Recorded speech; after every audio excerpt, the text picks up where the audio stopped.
Back in September, media outlets around the world, almost all of them here in the West and the English-speaking world, ran headlines that shocked a lot of readers and viewers. Russell Brand, the movie star, the comedian, now the podcaster, was a sex criminal, a bad man, a sex criminal.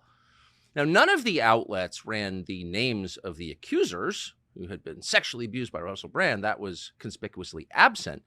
But the judgment was overwhelming. This is a very bad man, and he needs to be taken out of public view for the sake of the rest of us. What was interesting about this is that, in fact, it was the final scene in a long movie that had been playing out for the preceding couple of years outside of public view. This was an attempt to make Russell Brand shut up.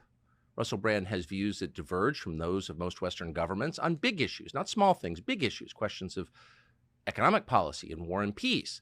And they decided we have to make this man be quiet. Why Russell Brand? Well, because in contrast to a lot of us who give our opinions for a living, Russell Brand had the capacity to win people over from the other side. He hadn't spent a life identified with the far right, just the opposite. Russell Brand was a man of the left, and to most people, a cultural figure. Everyone knows who Russell Brand is. And so he had the power, the capacity to persuade, and that was the threat. So we thought it'd be interesting to go through in some detail what happened to Russell Brand. None of this has ever been aired before. The censorship campaign against him began with governments, not private organizations, but governments, their intel services, and their policymakers. And as we said, it played out outside public view. And we thought it would be very interesting and important for people to know what exactly happened. And so to find out, we are now joined by Russell Brand himself, and we're grateful to be. Russell Brand, thank you so much. Tucker, thanks for having me here. So I didn't know any, I just want to say I didn't know any of this, and I experienced you because I didn't know you as a viewer, and I remember thinking, boy, that is one of the most articulate critiques of the brand new war in Ukraine I had ever seen. I saw one of your videos on the war in Ukraine, and this was in the winter of 2022, 2 years ago, and you were making kind of a remarkable case, not against the Ukrainian people and certainly not in favor of Russia, but that there might be real implications for the West if we get involved in a war that is not our own. And you I thought, said it so well.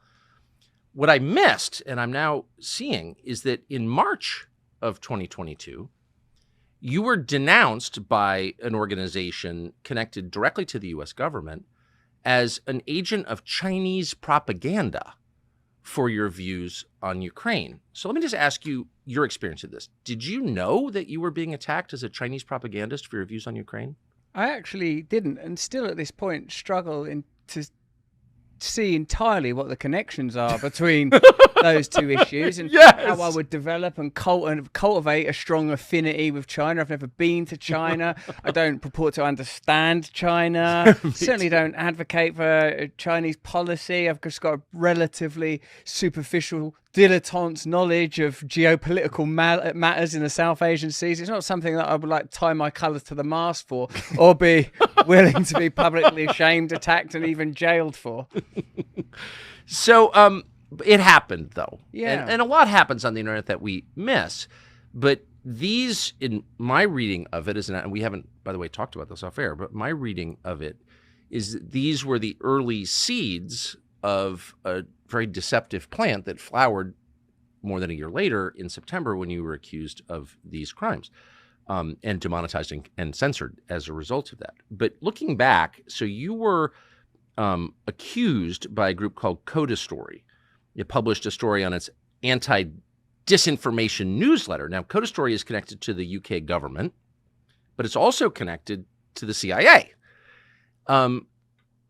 How does it make you feel to know that you were in the crosshairs of two of the most powerful governments in the world and their intel agencies? It seems to me ridiculously grandiose to even imagine that I would stir and arouse the interests of such powerful agencies and groups that the British government if indirectly, would spend considerable sums on observing and de-amplifying content, that true information shared through our platforms in the period of the pandemic was censored, was cited as high risk, that companies like Moderna had spent considerable revenue tracking our content and again de-amplifying it, that Dame Caroline Dinenage, whose husband is a psyops expert that worked abroad in terrorism before deploying those methods and techniques and to some degree those teams to observe what they called disinformation and misinformation in the UK. I recognise that the new emergent media spaces present a lot of possibilities, even with your kind compliments about our reporting on the Ukraine. All we've essentially done is listen to brilliant academics talking about the history of NATO and the coup in 2014 in Ukraine and Putin's explicit declaration that he would prefer, let's put it mildly, that Ukraine were not invited into NATO, that some of the regional disputes, how they're escalating tensions. This is information that, because of independent media, is available, and perhaps the function that we, our media organisation, have fulfilled is been to collate that information and convey it directly in an accessible manner to give people an alternative perspective to the homogenized mainstream opinion, which amounts to, I've learned over the last few years, the amplification and normalization of the agenda of the powerful, that no opinions can be allowed into that space. And I'm astonished by how jealously it is guarded. There are points in my life where my personal self-regard would have loved the idea that I would be considered important enough to attack on this scale, to spend this amount of revenue and resources on. But I'm now seeing that independent media itself is an extraordinary threat. That independent media inevitably leads to independent politics and independent thought. And we appear to be at some precipitous moment of radical transition.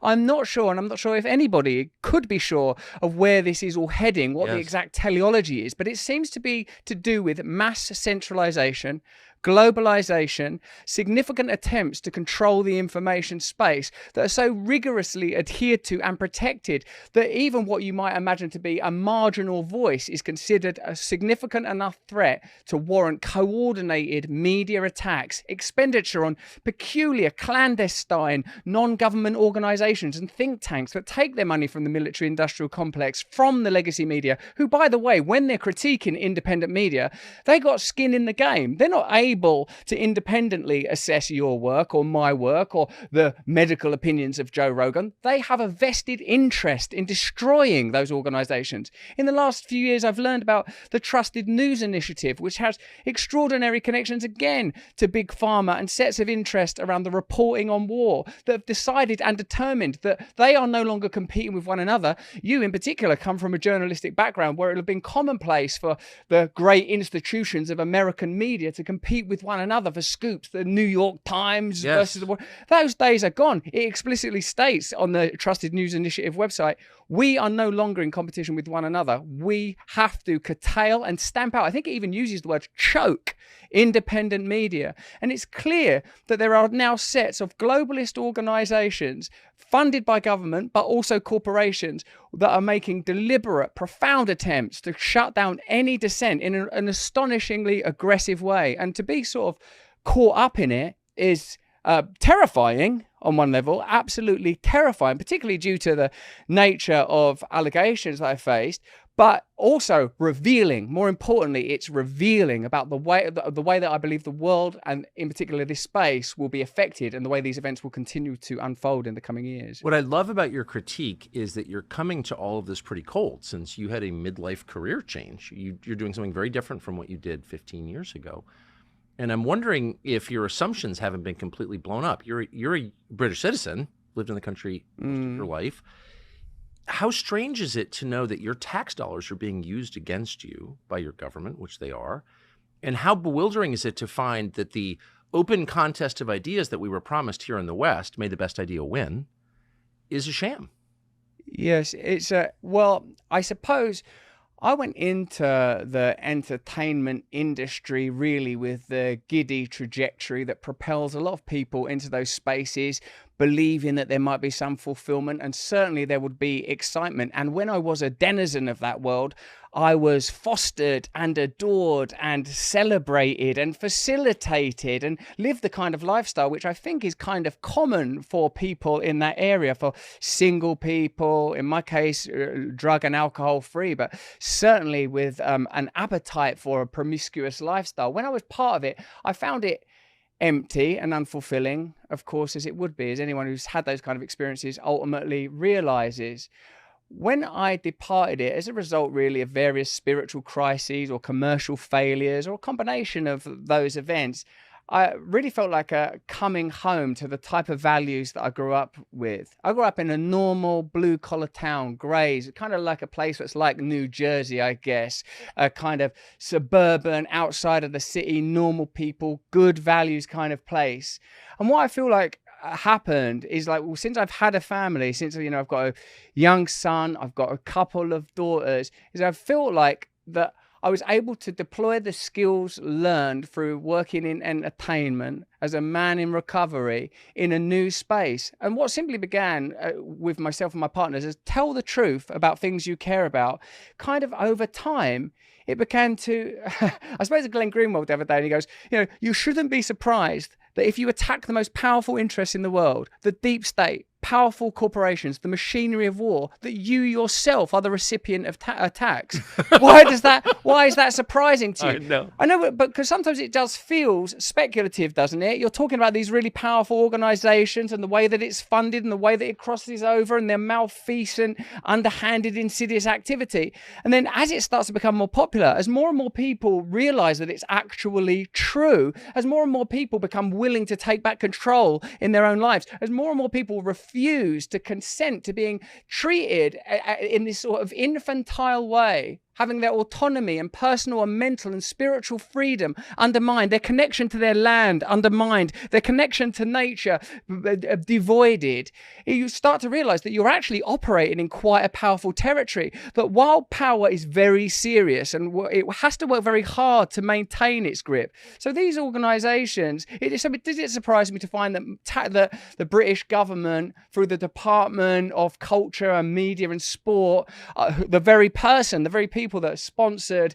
the new, rather draconian online safety bill, personally contacted the height of these allegations and attacks on me, contacted social media platforms and asked if I would be demonetized. But they're the body that regulates them. They have the ability to find those organizations. They're the very person who is sponsoring the online security bill. Pause for a second, just to make sure I understand what you're saying. So these accusations appeared. There were, I don't know if this has changed, but at the time, there were no names attached at all. You were accused anonymously of committing crimes. And then your own government, which you pay for, reached out without telling you to online service providers and media organizations and said, please kick him off and censor him and take his money away. Is that what you're saying? Yeah, that's before right. Any kind of trial, before any proof that you were guilty, before any names were attached. That happened. Yeah, and it's the same people that are sponsoring online safety bills, which amount to facilitating further censorship. But what a betrayal by your own government.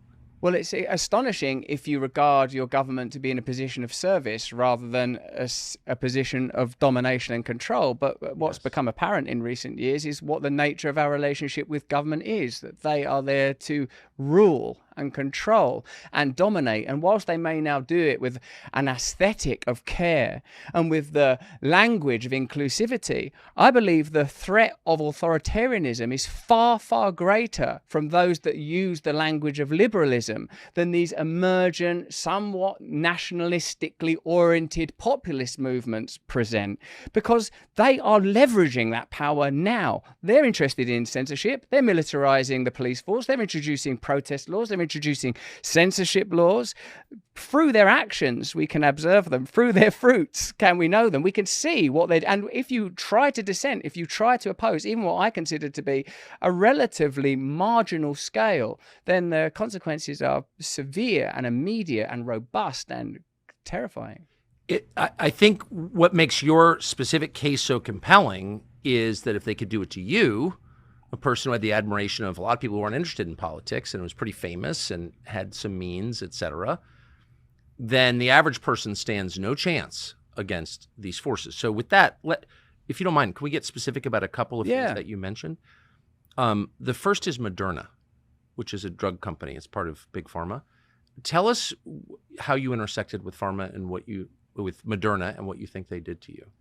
During the pandemic period, we reported continually about some of the clinical trials that Moderna conducted and whether or not they ought be deemed sufficiently rigorous to warrant the level of measures that were being implemented, if not entirely mandated. We talked about a government official called Jonathan Van Tam, who was the public face of the government, saying, you know, we should be taking vaccines, recommending that the measures escalate. Jonathan Van Tam subsequently took a position at Moderna. We reported on that. People within the FDA took positions at Moderna. We reported on that. We accurately reported that both Pfizer and Moderna were making $1,000 like a second or a minute, just like it. We reported a lot.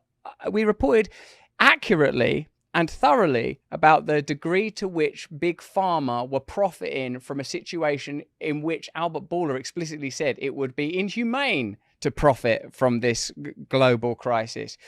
This meant that we were tracked by agencies employed by Moderna. They had like us on a high risk category. This is the reporting of Li Fang on his Substack. Not just me, Jay Bhattacharya, Michael Schellenberger, Alex Berenson, a number of what you might call anti-pandemic measures voices or strong critics of the way that the pandemic unfolded were under observation by agencies that were either funded by Big Pharma, sometimes the government.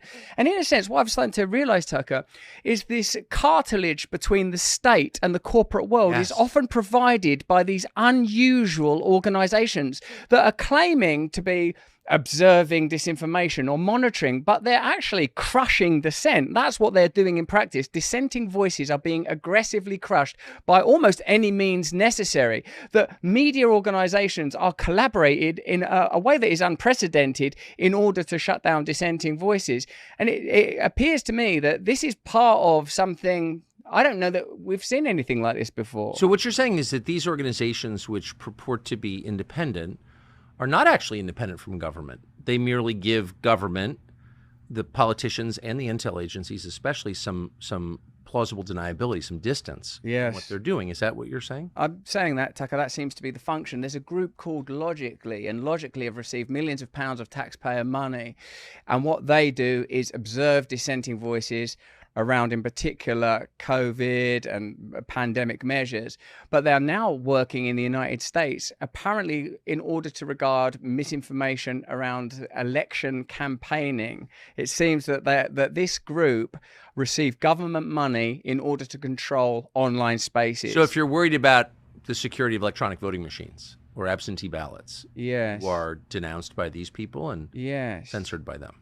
That's precisely how it works. And of course, they employ former FBI agents, CIA agents. In a way, I suppose, what happened during the pandemic period, because of like the Twitter files, for example, we started to learn the degree to which the deep state were involved in social media companies, the degree to which they were censoring and shutting down information that we now know to be true, which it was, you know, of course, you'll be aware that Mark Zuckerberg said we did censor true information. The category, in fact, of malinformation is information that's true, but harmful to the agenda of the powerful. Well, it seems like groups like Logically and the Public Good Project are specifically empowered to control, censor, de-amplify information that is harmful to that agenda. This seems totalitarian. To control what people are allowed to think I think that's the definition of it. What I've started to, I suppose that's what, in essence, what I've started to feel and report on consistently, as you noted at the beginning of this. I'm not someone who's affiliated organically with conservatism or what you might regard as right-wing politics, although I, of course, recognize the legitimacy of a whole variety of political views and the right of people to hold different views from one another. But it seems to me that authoritarianism now is being deliberately veiled in the insidious language of care, concern, safety, and convenience. It seems to me that we're in a time where we lurch from one crisis to another, that that the crisis is always used to legitimize certain solutions, and a docile or terrified public is willing to participate in this proposed solutions that usually involve giving up their freedom. We are continually being invited to give up our freedom in exchange for safety or convenience. And it seems that this process is radically escalating. And I feel that this is something that we will see yet more of in the coming year. I feel like, you've spoken publicly about this, that we're potentially on the precipice of serious, and to use your term, a hot war with Russia. And like that's being reported on in my country right now. It's like we're being prepped, groomed, primed for war is coming, that we're being kept in a state of constant anxiety in order to induce compliance,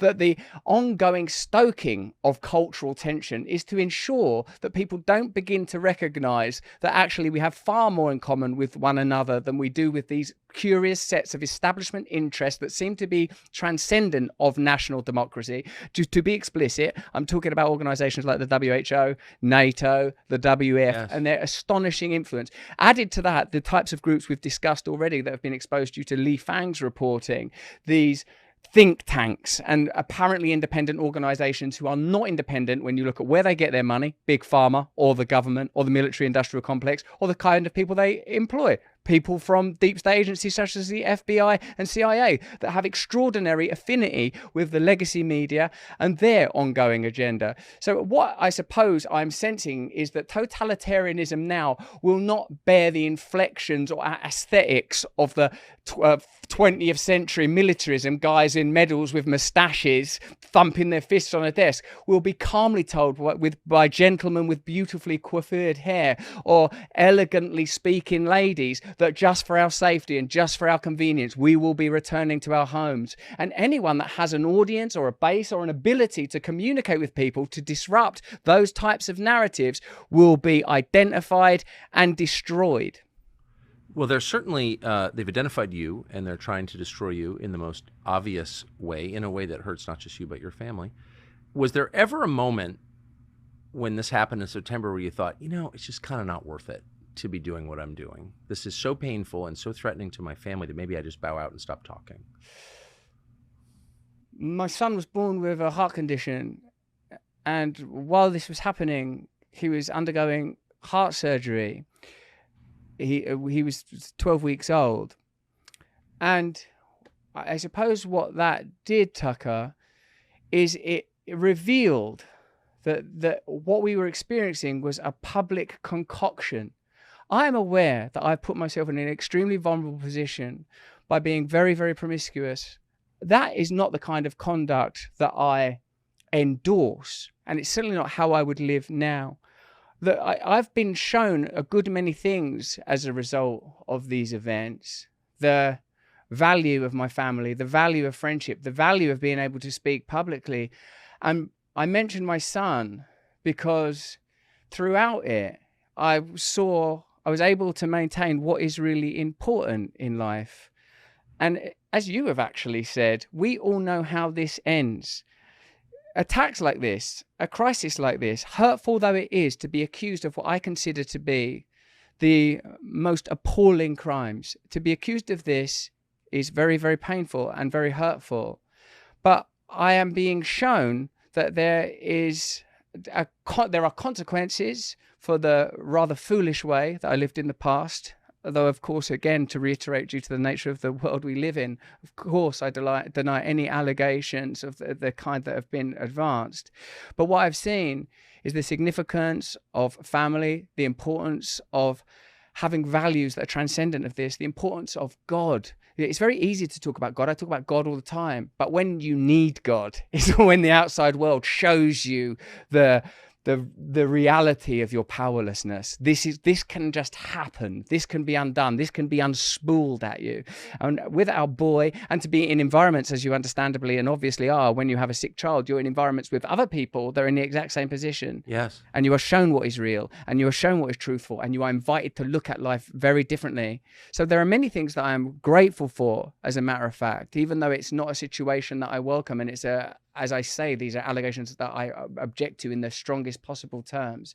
The fact that it happened concurrently while I had the opportunity to see the strength and dignity of my wife and the beauty of my little son and the reality of the people that in this world that care for sick children, that perform heart surgery on tiny babies, shows me like, look at all of these realities. How can you live in the ridiculousness of their version of events? I couldn't have been more open and public about the way that I lived when I was younger. I was promiscuous. If anyone wanted to have sex with me, I'd have sex with them. I publicly announced it at the beginning of all shows. The idea that that was some sort of a smokescreen for criminal conduct is absurd. But I recognize now that unless you're willing to be a participant in these systems of compliance and distraction, then you pose some kind of evident threat.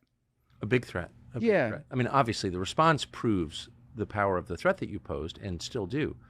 But again, just to quickly back to my question, because this was so intense and it happened as your son was born and undergoing the surgery, did it ever cross your mind like I clearly have hit the third rail and I'm out?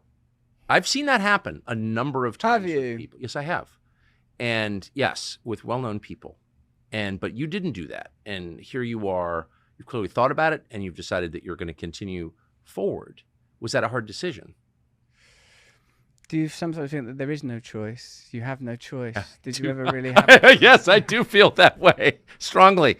There is no choice. We have no choice. Something strange is happening. Something ulterior is moving. Something very important is happening. I'm not purporting to be a person that lacks self-interest. I feel fear. I feel anxiety. I'm a recovering drug addict. You know what that kind of psychological baggage that comes with. But I feel like, what is the purpose here? What are we doing here? I've been shown I've in a way lived a pretty amazing life. I've grew up in a normal background. I got super famous. I experienced all of that giddiness, all of that hedonism, found it empty and hollow, and have been returned to a position where people could actually be connected. I actually feel incredibly optimistic because of things like the ongoing agricultural protests around the world, the trucker protests, the lengths that people will go to criminalize not just an individual like me, but whole movements will be criminalized as far right, as Nazi, as whatever language is required to delegitimize the rejection of this global authoritarianism is what will be deployed. So when I say, no, I didn't think for a second about doing anything different, I didn't think that. I don't think like that. And it's not out of bravery. It's something beyond that, because I think, sometimes I would like to just be with my little daughters and my wife and my son and just live peacefully. But I don't know, Tucker. It doesn't seem like there's a choice. There isn't a choice. There isn't a choice. But, even under those circumstances, some choose cowardice. And again, I've certainly seen it quite a bit. Dinage, you mentioned a person called Dinage. Can you explain what you mean by that, who this person is, and what role she plays in what has happened to you? When you become accustomed to dealing with American politics, it's huge sums of money. It's powerful agencies that you see depicted in Hollywood movies, characters played by great movie stars. And so when you return your gaze to British politics, you feel like you're dealing with some sort of drudgery, some sort of like ludicrous heritage porn. Who are all these dames and baronesses and titled individuals? They can't be doing anything serious. Someone called Dame Caroline Dinage, who sounds like a Downton Abbey regular. But actually, though, Dame Caroline Dinage put forward the online safety bill. She's married to a dude that does military psyops and now uses those very psyops with the domestic population. She's the person that got in touch with the social media platforms demanding that I be demonetized. They seem to have an extraordinary agenda. Like what the term. Wait, can I just ask you something? Yeah. I looked up, because I'm not as familiar with your politics as I should be. Yes. I looked her up, and I think what I was so struck by was that she's a member of the Conservative Party. Right. And that suggested to me that there isn't a choice in British politics. There's really just one party. course, yeah, absolutely. It's a uniparty. But they're not even pretending at this point. They're not really pretending. Here's a sort of an extraordinary thing that appears to be playing out. In addition to just being casually informed by the legacy media that we're on the precipice of war with Russia and that conscription might be reintroduced in 2024, there was a COVID inquiry in our country, which, by the way, I don't imagine for a second would have happened without independent media reporting, without voices like Jay Bhattacharya, who was shut down, or voices like Michael Schellenberger or Berenson, people that have been shut down and vilified at large and extensively. The COVID inquiry has already cost £145 million. It's being booted off and delayed indefinitely, but at least until after the general election. Like many countries, there's an election in our country this year. But as usual, it's between two neoliberal, what you might term centrist parties that are ultimately dominated and controlled by the same concerns, where an extraordinary focus is spent on the tiny, minute differences. But it's the party nominally of the left is ultimately a centralist neoliberal party. Yes. The party nominally of the right is a neoliberal centralist party. They may quibble about some issues that seem significant, and certainly those issues are stoked and amplified. But neither party will say, we are going to have a thorough investigation into what went on in that pandemic. That clearly was a lab leak. It looks like it was a bioweapon. It's been concealed. The people that we entrusted with our response to that pandemic are likely explicitly linked to the leak in the first instance. These kind of stories are never told. There are no legacy media organisations that worked in conjunction with one another to attack me, evidently, and by their own reckoning over a series of years. They are not conducting investigations into Epstein Island. They're not conducting investigations into the nature of the pandemic, how it was funded, where the money went, where it came from, the efficacy of lockdowns. Where are these investigations? Even the fabled Times of London? The fabled Times of London. It's such garbage. It's astonishing. So there's nobody, and pardon my ignorance, I'm peering in from the outside, but there really isn't any big media organization in your country it's even trying to answer the question, what was that? Where'd this virus come from? No one's doing that. Do you know one of the things that I find terrifying about becoming more educated about this space, Tucker, mostly by listening to more educated voices than my own, is that many of the things a person might instinctively feel, such as you feel like, forgive my ignorance, I don't know much about British politics, but the way that one might intuit, hey, should we not be provoking Russia into a war? Don't they have nuclear weapons? Should we think very carefully about that? I mean, how much do we want Ukraine in NATO? And do we even need NATO anyway? The kind of things you might think if you didn't go to university, if you're a regular blue-collar person working for a living, maybe in the police force or the fire service or as a nurse or as a teacher, something that gives real value to your nation, the kind of things you might think, they're true. Those ideas are true. And in order to prevent you from reaching those ordinary everyday regulations, a machine is put to constant work to conquer the space of your attention, incessantly and relentlessly, filling your mind with dumb ideas and dumb distractions, making you believe that some sugar or a screen might be a convenient palliative as your children are marched off into an unwinnable forever war. We've been thinking lately before, with the Houthis and stuff, I'm being deliberately glib, but it's like you go from not ever having heard the word Houthi to being invited to hate the Houthis. Oh, the Houthis, we've got to hate the Houthis now. And you realize, just to move a battleship into that region, think of the taxpayer dollars. And it's not as if the Pentagon are going to be passing an audit anytime soon and telling you where this money is actually going. And $2 trillion was spent on Afghanistan. And if you think of the before and after picture of Afghanistan, oh, well, thank God we spent that $2 trillion because before Afghanistan was, and now Afghanistan is, it's very difficult to fill in those sentences, isn't it? And so what I'm saying is your sort of easy dismissiveness of what British politics amounts to is probably right. Two corrupt parties pursuing the same ultimate end. Keep people tyrannized, keep people distracted, keep them turned on one another over minor issues that will not ultimately affect their lives or the lives of their children, so that the agenda of the powerful can be pursued without opposition. War, the economy, public health, food supply, the water supply. I mean, these are the energy. These are the things that matter. And they're the things that are never discussed openly, ever. why can't we have conversations about that? Like sort of with the global farming protest, it's not accurately reported on. When it is, it's reported on with a particular accent and always with the insinuation that farmers have suddenly moved their attention from the raising of crops to racism now. The farming's more of a hobby. I've got to return to my true love. That's having strong views about varying ethnicity. There's no question that a rise in nationalism is an understandable response to rampant globalism. But the ongoing sort of finger pointing and condemnation of ordinary people I identify with, I recognize it because I grew up in those communities.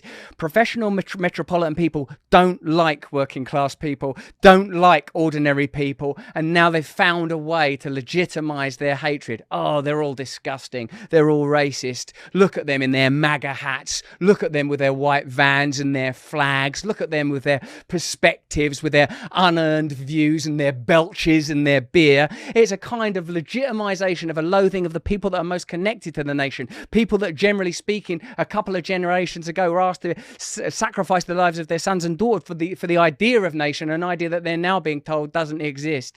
For me, what we need to see is an emergence of a different type of populism that transcends the boundaries of left and right. These things are happening organically and naturally anyway. And what I think is happening is, perhaps it's odd, isn't it? Because the internet is ultimately a creation of the military. Clearly, they didn't accurately understand that whilst it was going to be a brilliant means for control, and clearly that's one of the wars that's being fought now, it is also a tool for informing and awakening. And I think that we're at this crux point. Which way is it going to go? Are people going to wake up to the reality that we are being confronted with, or are we going to sort of nervously cling on to the idea that somehow through comfort and panaceas we might hold on to some old life that increasingly I think is over? I watched some of that speech you did in Ottawa or wherever you were, in Edmonton, Canada. And two of the things I thought were important is knowing that you are not God. You are not God. It's not about you. You have to have some purpose in your life. And secondly, people must relearn a connection to their land. Our connection to our lands has been broken. Now, many countries, particularly in a post-colonial world, have complex relationships with their land. Sometimes that is a relationship with a land that had inhabitants prior to our arrival, or the arrival at least of settlers in your country, for example, or in Canada that you were describing outlining. But we are divorced from nature. We are divorced from our lands. We are divorced from one another. And we are fed such an empty, hollow, vapid, phatic diet of lies. You said at one point, oh, you should, this is this vast country. You could all have 6 acres each. Yes. And I felt like, the crowd responding to that. People are frightened of the people of Britain or the people of America or the people of Canada or Australia or the people all over the world. For surely those farmer protests are happening in Sri Lanka. They're happening in India. They're not just happening in Europe or Anglophonic countries. They're happening everywhere. They're happening everywhere. And I feel that that's precisely the direction we need to return to. Sovereignty of the individual, sovereignty and sanctity of the connection between people and their land, maximum amount of power in your own life and the lives of your community and your loved ones. Not this transition of power to increasingly centralized forces and this infantilization and neutralization and castration of individual and familial power. Can I ask you a question that you may be able to answer that I've been meditating? I'll give it a go, Tucker. I'll tell you that. Well, you're just uniquely positioned to answer it because you've seen both sides. But so the things that the people in charge hate include nature. Yes. And the class of people who are most useful to your nation. You described them. Cops, firemen, teachers, nurses, all of them are crushed during COVID, by the way. Yes. And farmers. And it's indisputable that if you don't have those people, you don't have a society. You could get rid of every think tank and every sociology department and every liberal arts university and probably be okay. You get rid of your farmers, you starve to death. So it's not obvious why the leadership of a country would hate the very people they need most and hate the most beautiful and valuable thing they have, which is nature. Why do they hate those things? It terrifies me to contemplate, Tucker, that people like Alex Jones and in our country, David Icke, who, aside from some views that are impossible to corroborate around quite occultist and, shall we call them, marginal ideas, difficult to corroborate ideas, when it comes to the subject of globalization and the increasing authoritarianization of our planet, appear to have been ahead of the curve. you can see them 20, 30 years ago saying with the empowerment of NATO, the empowerment of world banks and the WHO, like this is extraordinary. And it seems to me that the disempowerment of ordinary people, the condemnation, the demoralization of the public to create people that just are weary and broken and is, if not enslaved, then so dependent it amounts to a form of slavery, cannot be inadvertent. It seems to be a denial of something fundamental that in my language, I would call spirit, the right to be who you are. That there isn't something fundamentally ugly or wrong with you, that you are allowed to be who you are. And I see that as a universal principle that will be applied all the way from the left to the right across various ways that people claim their individual identity now. It seems to me that, yes, that if you start to attack those pivotal infrastructural roles, I was struck when speaking to some of the people that you work with, a man that, that's been a cop for 26 years in New Jersey, 35 years in the security services.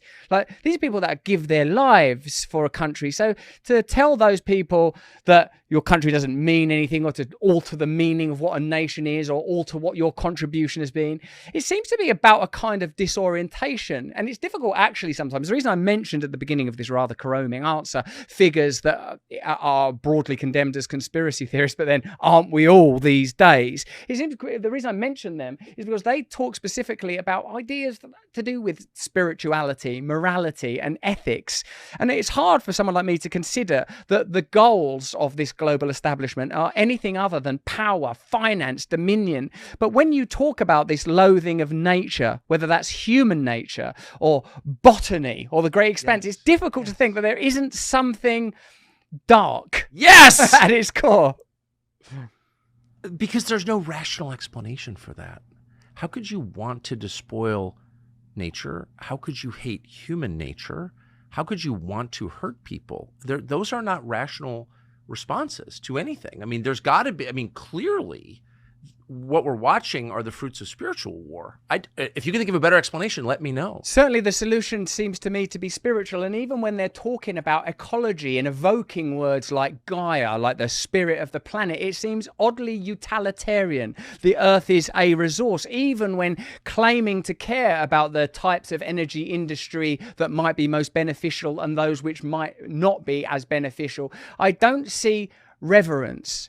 I don't see an acknowledgement of the sacredness of the earth, that the earth is not a resource. It's not, obviously the left and right are classically almost at this point divided around the subject of climate change. And what I feel is who among us ought not love our planet and behave respectfully and reverentially and lovingly to our planet? And how is that going to happen if no one has a relationship with it? I think like 90% in my country, 90% of the land is inaccessible to most people. 90% of the land is privately owned. Like land that used to be commonly held is now all privately owned. There has been successive law after successive law that has moved power and control and the land and nature herself into the hands of an elite. And it's this, I suppose, even where it would have been risible. So you're getting back to feudalism. Yeah, what you're saying. Let's get back to good old feudalism. What was wrong with feudalism? Why are we making such a fuss about it? It's like the idea that you and I are people that operate on different sides of a political spectrum becomes exposed as ridiculous when the anti-authoritarian aspect of what we both clearly believe in has to become the clear and pivotal point around which all political views have to now start to coalesce. You are either going to oppose what's happening when it comes to globalization and centralized authoritarianism, or you are going to be crushed by it individually and collectively. How do you see, and I'll stop with this compound question, how are your family and friends holding up in the face of this assault on you and your family? And how do you see this playing out, the battle that you just described? Are you hopeful or no? Because I've been subject to personal attacks, it's very one thing. Like, I have a program of recovery. I've been in recovery for 21 years. It's just, in a sense, it's what enshrines and helps me practice my relationship with God. It's the most important thing to me. The thing I have to most be observant of and have to keenly avoid is descent into self-centeredness. When I am very frightened, it's very easy for me to drift into becoming quite myopic and insular. What I've observed, like in this period, from a personal perspective, is that like, I'm incredibly fortunate. I've got an amazing wife. I've got amazing, beautiful children that are healthy and doing well. I've got incredible people that I work with. Like, oh my God. And another thing that's been amazing is, like, for a month, publicly, continually, I was like, you know, called the worst names you can call a man. And then I'd go out in public and people were like, Russell, hey, we support you, we support you. And like one time I was away in like sort of like a family with all their daughters that were aged between like sort of 15 and 19. Oh, can you do photos of our daughter? I was thinking, if there were one group that would be negatively affected by what's just been publicly said about me, it would be the parents of teenage kids. And like, people aren't buying it. People aren't buying it. That's the problem. Yeah. People are waking up. People are starting to think, well, Jesus, is there going to be a better example than your former and perhaps future president? The more they hate him, the more people like him. Yes. The more people like him, because what they know is they don't trust the establishment anymore. They cannot trust the establishment anymore. Speaking from the perspective of, look, this isn't the first time I've known personal crisis. I'm a drug addict in recovery. I'm a product of a single parent family. I'm a normal person from a normal background. But what I would say is that, in a sense, a crisis becomes an invitation. A catastrophe is an invitation. And it seems like, whether you're on the left or right, everyone believes catastrophe is coming, and it will be an invitation. It will be an invitation, because if what we're being offered is a slow grind into endless war and more authoritarianism and more control of our personal lives and our ability to worship, our ability to affiliate, our ability to pray, if what we're being invited to accept is the colonization of the self, of our ability to think freely, then what have we got to lose when all they're offering us is more war, endless pandemics that are being legislatively enshrined even now through the WHO treaty? What have we actually got to lose? I think, in a sense, that perhaps they are, you know, if there is one God, one all-powerful God, then surely that God is at work now, and surely that God is creating the perfect conditions for our mutual awakening.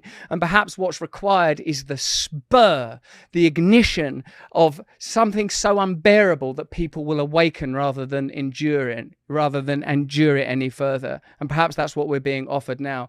Yes, of course, it seems like we're on the precipice of catastrophe geopolitically and from various potential health pandemics, but also it seems to me like a potential offering to awaken. And I don't think we have any choice other than to see it that way.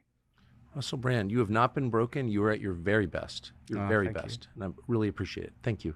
Thanks, Tucker.